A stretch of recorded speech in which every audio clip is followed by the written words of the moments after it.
Hello everyone! So this time I am going to discuss all about the control framework. So di ba very familiar naman na ito sa atin kasi natakal na natin ito before sa ating auditing and assurance principle. So parang review na lang itong pag-uusapan natin ngayon kasi meron na tayong prior knowledge regarding dito sa control frameworks na ito. The CASA frameworks, ICF and ERM. During the 1980s, a series of fraudulent acts affecting financial statements prompted the creation of a commission to evaluate the causes of the problems and prepare recommendations for corrective action. So, control framework is this is something that is more focused on the controls within the organization. So, ito yung mga internal controls na ini-implement or ini-in-place. So, paano daw ini-implement yung internal control within the organization? Normally, we have the 5 components in order for the internal control to take place. So, dito na pumapasok si COSO. So, the COSO framework is a system used to establish internal controls to be integrated into business processes. Collectively, these controls provide reasonable assurance that the organization is operating ethically, transparently, and in accordance with established industry standards. So, si COSO is just one of the control frameworks implemented all over the world. Actually, siya yung pinakasikat na control framework. COSO means it's a committee of sponsoring organization. So, COSO's goal was to improve the quality of financial reporting through a focus on corporate governance, ethical practices, and internal control. So, pag-usapan muna natin ang internal control. Internal control comprises the plan of organization and the coordinate methods and measures adopted within a business to safeguard its assets, check the accuracy and reliability of its accounting data, promote operational efficiency, and encourage adherence to prescribed managerial policies. So, bakit nga ba kailangan natin ng planning o mag-plan out pag nag-i-implement tayo ng internal controls? Ano kaya yung mga dahilan? So, syempre, magsiserve ito as a guide. Kasi di ba pag nag-work tayo sa mga malalaking firms or organizations, lot of people ang nagtatrabaho doon. Syempre, if we will not implement internal control measures, of course, kapag may opportunity to commit fraud or to commit violations, these people will commit the fraud. So, ganun yon. So, syempre, kapag meron tayong internal control measures, internal control framework, or internal control policies, then nasisecure natin ang ating mga assets or resources ng ating company. Syempre, it will prevent losses of profits or resources in the future kung meron tayong internal control. And syempre, para magawa yung internal controls, we are being guided by the control frameworks na ginawa ng mga experts pagdating sa audit, pagdating sa internal control. So, doon nabuo si COSO. So, si COSO, normally pag sinabing Committee of its Sponsoring Organization, it is a group of different institutes or different organization na nagsama-sama para i-create or i-formulate ano ba yung pinakamagandang framework pagdating sa internal control. That is why we need to plan kasi it will serve as a guide. And syempre, merong process flow on how the internal control will be implemented all over the organization. And syempre, kung meron tayong established internal control policy, doon naka-adhere yung mga employees. Ano yung mga dapat nilang sundin? For example, yung sa procedures for claiming payroll, claiming overtime pay. So, syempre, hindi mo basta-basta ini-expect. Kung ikaw yung empleyado, nag-overtime ka, ini-expect mo na meron kang marireceive na overtime pay, pero syempre, meron yung mga controls. Paano ka makaklaim ng overtime pay? So, kailangan dyan na yung overtime mo is authorized muna. So, syempre, hindi naman pwedeng overtime ka lang ng overtime, tapos hindi naman pala authorized yung overtime mo on that day. So, syempre, first, it must be an authorized overtime. Next one, syempre, dapat kapag authorized na yung overtime mo, you should file OT form.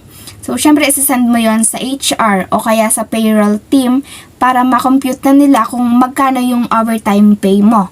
And that's the time you can claim your overtime pay na isasama doon sa payroll mo, sa net pay mo. So, hindi tayo basta-basta na, o sige, mag-overtime ako. So, ini-expect ko na the next payroll, nandun na yung overtime pay ko. Kung wala kang final at hindi authorize yung overtime mo, hindi ka makaka-claim ng overtime pay. So, yun yung isa sa mga internal control pagdating naman sa payroll. Siyempre, it will prevent losses from the company, di ba? Kung lahat na lang OT ng OT, walang control, of course, bababa yung net income ng company. Kasi syempre, mapupunta na lang sa overtime yung ibabayad sa kanila, and then wala na rin control procedure kasi hindi nga siya properly approved, hindi siya properly authorized. So, ganun yung isa sa example ng internal control procedure.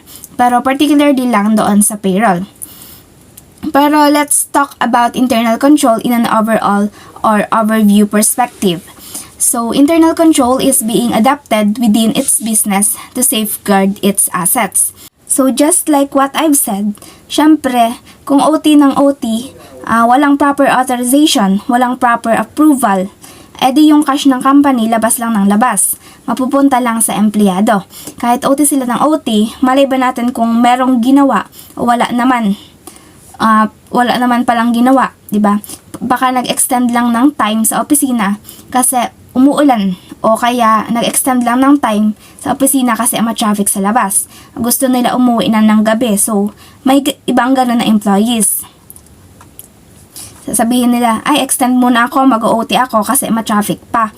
Ayaw kong sumabay sa maraming tao pag rush hour. So, may ganun, may ibang employees na ganun. So, syempre, kung may control sa pag-approve ng OT, syempre itatanong mo na, ano ba yung gagawin mo? Is it really a need to take an overtime or to have an overtime for that report?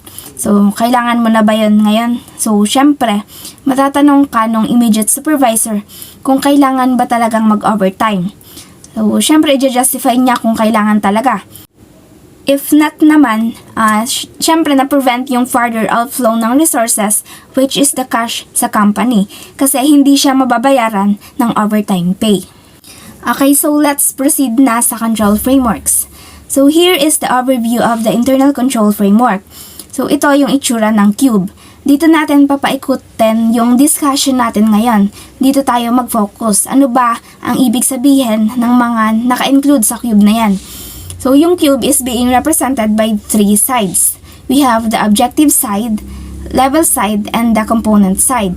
So, yung nasa taas, the top side are the objectives. So, we have the operations, reporting, and then compliance. Siyempre, these are the objectives related to operations, and the reporting objectives, these are the objectives pertaining to a financial reporting, to accuracy, adherence or compliance with the existing reporting frameworks. And then last one is the compliance objective or adherence to existing rules and regulations. Then we have also the components, 5 components of internal control. And then yung levels, ito naman yung mga levels within the organization kung saan ini-implement yung internal control. So, hindi lang siya pang-isahan, pwede siyang pang-overall yung application ng internal control. So, from the simple unit which is the function up to the entity as a whole, ina-apply yung internal control. Okay, so unahin natin itong objectives. So, we have the 3 objectives just like what I have said. Ano ba yung mga operations, reporting, and compliance objective na yan? Okay, so una, operating objectives. So, it focuses on the performance or profitability goals. So, syempre, kung efficient and effective yung operations, less cost yung mai-incur ng company.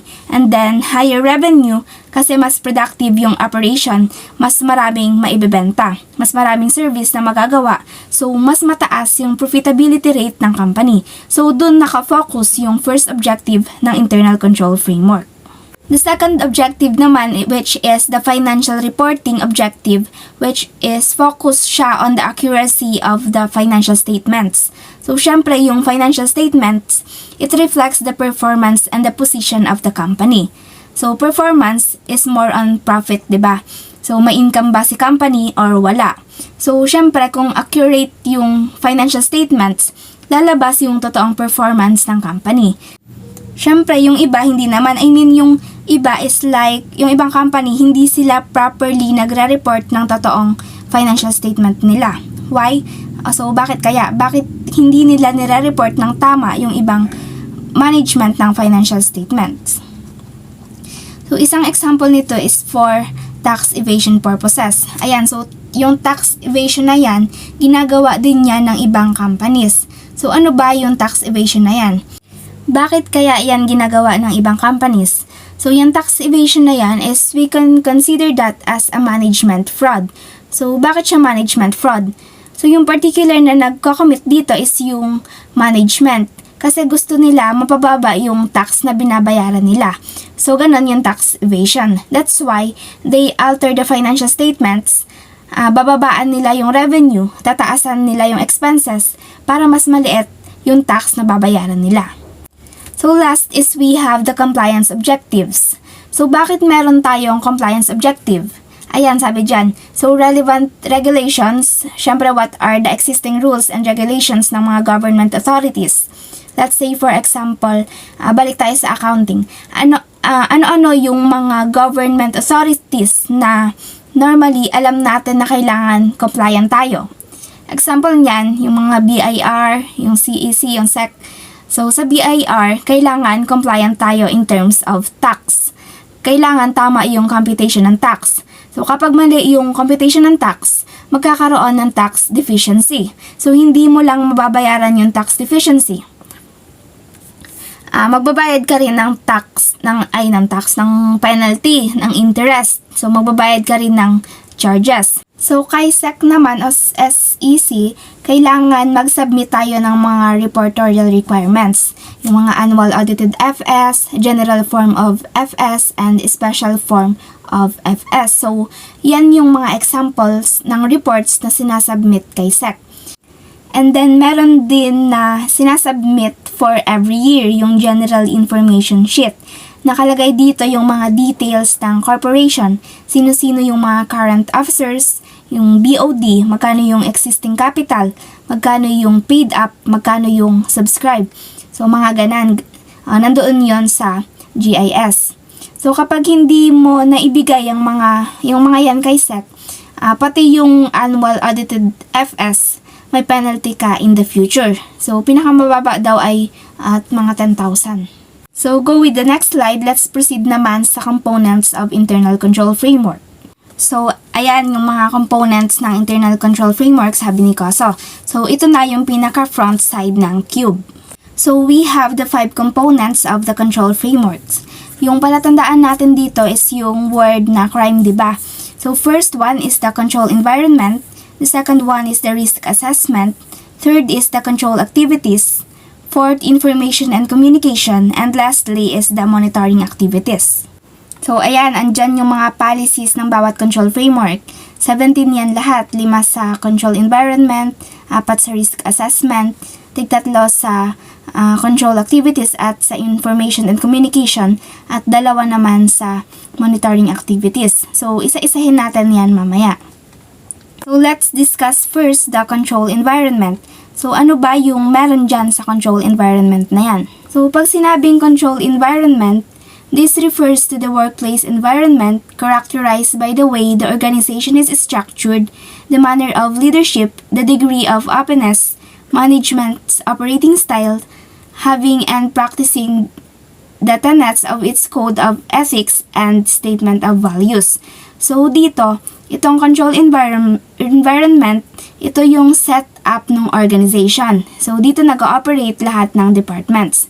So, this is also includes the tone at the top and the degree to which there is congruence between management's talk and its walk. In other words, the control environment is where the people and the manager practice what are the policies instructing them to do so. So, yung control environment, yun yung workplace. Nandoon yung doon sila gumagawa. Doon nila dapat i-apply yung operating policies, and at the same time, doon din nila dapat i-apply yung internal control policies. So, yung control environment, meron niyang 5 policies here. First one is the commitment to integrity and ethical values. So, dahil under the control environment, yung mga tao doon, syempre it's their workplace. Kailangan yung ethical values must be implemented, diba? So, dapat working harmoniously. Kasi hindi naman pwedeng walang code of ethics within the company, di ba? For example, yung proper dress code. Syempre, kailangan presentable yung suot mo in a workplace. So, the second one is BOD exercises oversight responsibility. So, kung sino yung mga nasa top management, top executives, particularly the board of directors, they oversee the workplace. Tinitingnan nila kung ano yung mga kulang, kung ano yung mali, kung tama na ba lahat. So, yun yung meron sa control environment. So, the third one naman is establish structure, authority, and responsibility. So, we establish structure para mayroong proper or formal organizational structure. Siyempre, kapag ganon, mayroong levels of authority yan. Siyempre, itong particular level lang sa low management. Ito lang yung level ng authority na pwede nila gamitin, and yung middle management, yun lang din yung pwede nilang gamitin. And then yung top management, ito naman yung authority na para sa kanila. So kapag meron tayong proper organizational structure, madidefine natin kung ano ba yung mga levels of authority, ano ba yung mga authority limits na pwede natin ibigay sa bawat organization. And responsibility, syempre kung meron silang authority, there must be a corresponding responsibility. So, di ba sabi pa nga doon sa Spider-Man na palabas, with great power comes great responsibility. So, syempre, habang tumataas ka sa isang company, tumataas yung position mo, syempre, tataas din yung level ng authority mo. At kapag naman mataas yung level ng authority mo, of course, tataas din syempre yung level ng iyong responsibility. So, the fourth one is commitment to competence. Of course, we are in the control or the working environment. So, syempre, lahat ng tao doon, ine-expect to be competent. Kasi kung competent tayo, natamaan agad natin yung objective ng company. So, yung operating objective under the internal control framework, syempre, we need, mas gusto natin mag-work o makatrabaho yung mga competent na tao. Ayaw natin yung mga tamad gumawa. So, gusto natin competent, masipag, di ba? Parang katulad lang yan sa mga grouping sa classroom, di ba? Syempre, mas gusto natin kasama sa group yung masipag. Gusto natin na competent yung mga classmates natin. Ayaw natin na naghihintay lang halimbawa na matapos ang project. So, gusto natin competent. Yung merong sharing of ideas. So, last sa control environment, last policy ay yung enforced accountability. So, syempre sa control environment, meron tayong structure at sa bawat structure ng organization, may kanya-kanyang authority, may kanya-kanyang responsibility, gaya ng sabi ko kanina. At dahil nga may responsibility, may binibigay sa kanila ng mga resources, naka-assign sa kanilang resources. So, syempre, for example, kung ikaw yung operating manager, you are the one who is responsible for the operations and production. At dahil nga responsible ka doon, of course, accountability mo yung mga resources within the operations and production department. So, kapag halimbawa may nawalang makina or yung machine, so responsibility mo yon kasi nga ikaw yung manager for operations. Ganun lang yon. So, kung ikaw naman yung manager for marketing, accountability mo naman yung mga tao mo.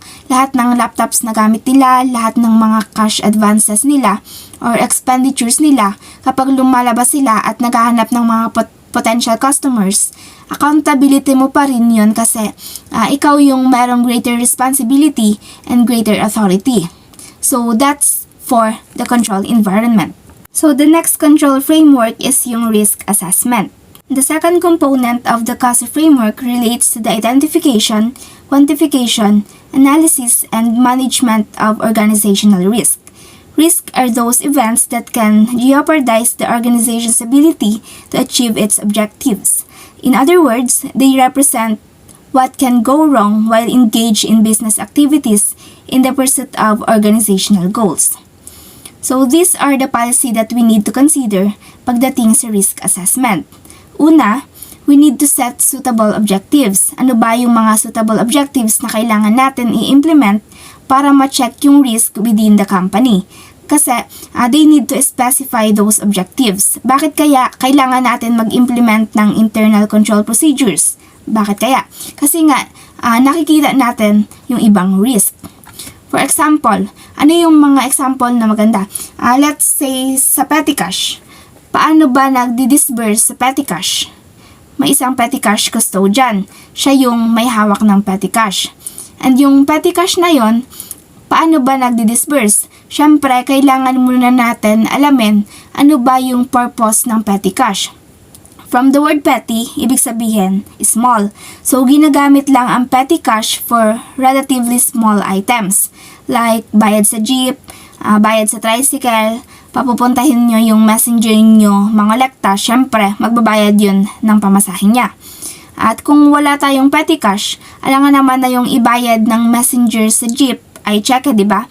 So, iaabot niya sa driver. Ito po, 11 pesos bayad ko. Tapos pag abot sa driver, cheque. So, hindi naman pwede ganun, di ba? Hindi naman yun applicable. Hindi naman practical na mag-issue ka ng cheque palagi. Kailangan mag-issue ka ng cheque sa malalaking items lang. Kasi may cost din yung cheque na yan maglalabas ka na lang ng pera, gagastos ka pa, di ba? So, kaysa pag petty cash, may available kang pera, acceptable pa yun ng iba. So, from that particular scenario, ma-assess na natin ano ba yung risk related doon. Ano yung risk pertaining sa petty cash, di ba? So, pwede magkaroon ng falsification ng documents kasi hindi naman lahat ng documents na pinapresent sa atin ay totoo. Meron doong mga falsified documents na pwedeng gamitin para makapaglabas ng pera. So, we have to identify ano yung risk na related doon. And then, from those risks, we have to specify the particular objectives. So, sa una dyan, suitable objectives. So, the same lang. Ikalawa, we have the identify and analyze risk. So, ayan, ano ba yung risk na related doon sa petty cash? Ano kaya example ng risk doon? So, kailangan natin i-identify. And then, assess risk of fraud. I-assess natin, kailangan ba o possible ba na yung documents na andon sa petty cash ay hindi totoo lahat. Last one for risk assessment is identify and analyze significant change. Siyempre, we identify and analyze the risk. Ito ba ay pervasive? Ito ba ay negligible? Kung pervasive yung risk na yon, you have to set controls. Kung may naset na tayong controls for that risk, meron bang change na mangyayari? Na-control ba o na-prevent ba yung risk na yon? So, let's move on now with the third component ng internal control, which is the control activities. So, controls are actions established through policies and procedures that mitigate the likelihood and or impact of risk. Controls are performed at all levels of the organization at various stages within processes and over the technological infrastructure of the organization. So, dito, we have to select and develop control activities. So, bakit natin kailangan i-select o i-develop yung control activities? So, ang purpose niyan is to mitigate risk. That's why we are setting control activities. So, kapag may control activities, napaprevent o napapahina o nababawasan yung risk na dapat nag-exist, na dapat nandoon sa control environment. But because of the control activities being performed at all levels of the organization, nawawala o napiprevent o nababawasan yung risk. Controls can be manual or pwede rin automated or automatic. Manual kapag may human intervention. Automated naman kapag control performed by electronic system. So the second one, select and develop IT General Computer Controls or yung GCC. So dati kasi 'di ba manual lang. So ngayon computer integrated na or computer generated na yung systems. Meron ng intervention ng computer. So, syempre, kailangan din natin gumawa ng internal control procedures pagdating sa computer automated controls. Malay ba natin baka may system glitch, di ba? So, ayan, pangatlo, itong mga control activities na to, kailangan naka-adhere siya with the existing policies and procedures ng internal control. Pang-apat, we have the information and communication. The fourth component in the COSO ICRIF model refers to the flow of information in an organization. Ideally, there are clear, consistent, timely, and purposeful directions emanating from the top of the organization, providing direction and establishing the criteria to measure performance results. Una, use of relevant information. So, why do we need relevant information to support internal control? Kasi yung information, kinoconstitute yung mga data na magagamit sa internal control. It will support para ma-achieve yung objective.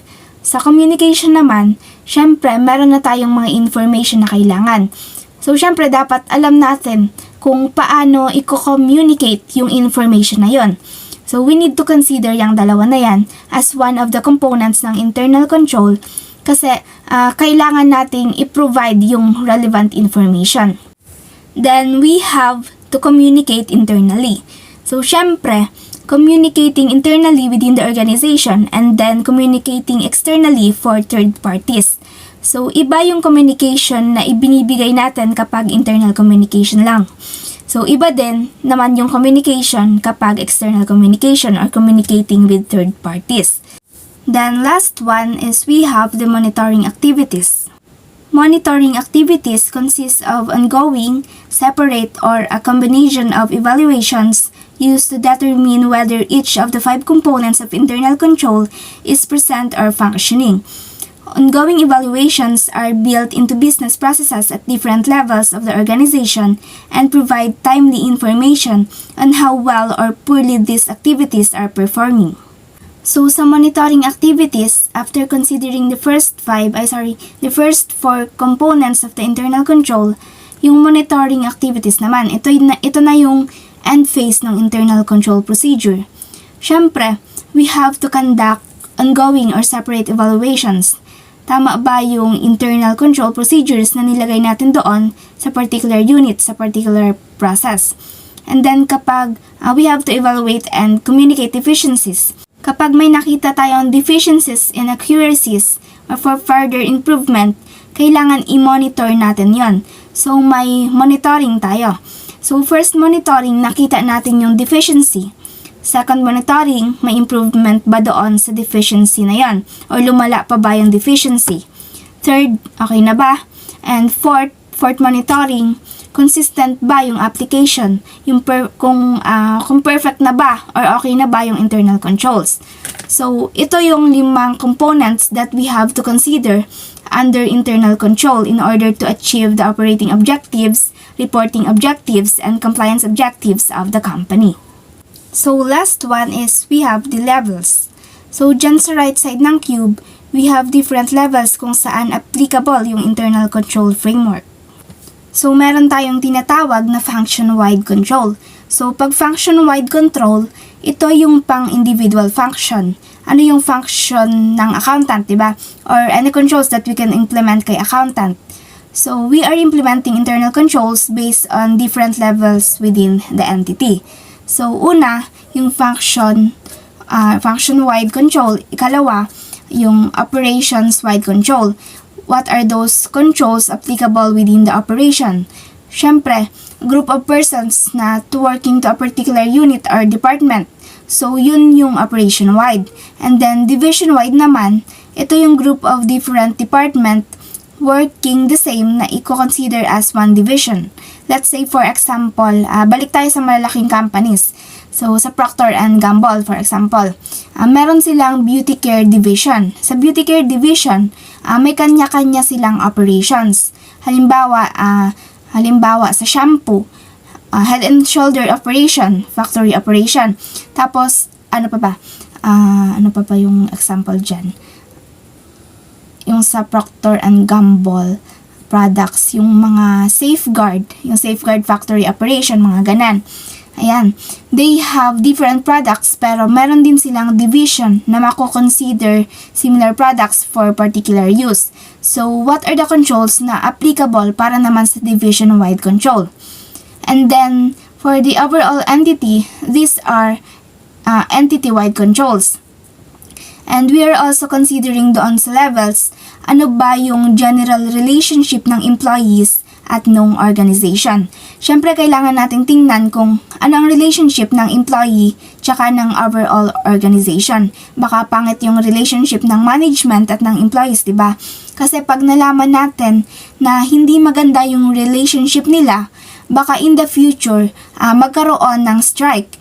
Halimbawa, hindi na magtrabaho yung mga tao, magwelga na lang dun sa harap ng factory, mga ganan. And then, syempre, of authority defining superior and subordinates, so we also need to consider those authorities delegated to superiors and subordinates. Baka kasi merong authority na pang superior lang or pang manager pero na ibibigay o na i-delegate dun sa mga subordinates. So, pwedeng magkaroon ng abuse of powers, ganyan. And then, lastly, general views of employees about the organization's destiny, purpose, and goals, and their place in it. Kaya yung HR, nagkakandak sila ng survey, ano ba yung nasa isip ng employees 5 years from now. So, ang nasa isip ng employee, kinoconsider pa ba nila na nagwo-work sila doon sa company? So, ano ba yung naiisip nila na purpose and goals ng company para sa mga employees? So, ganun yan. By conducting the survey, makikita natin kung ano yung naiisip ng mga employees pagdating sa organization. So, these are the things that we need to consider on the levels na kasama doon sa implementation ng internal control based sa CASA framework. So, that is all po for the control frameworks. Thank you.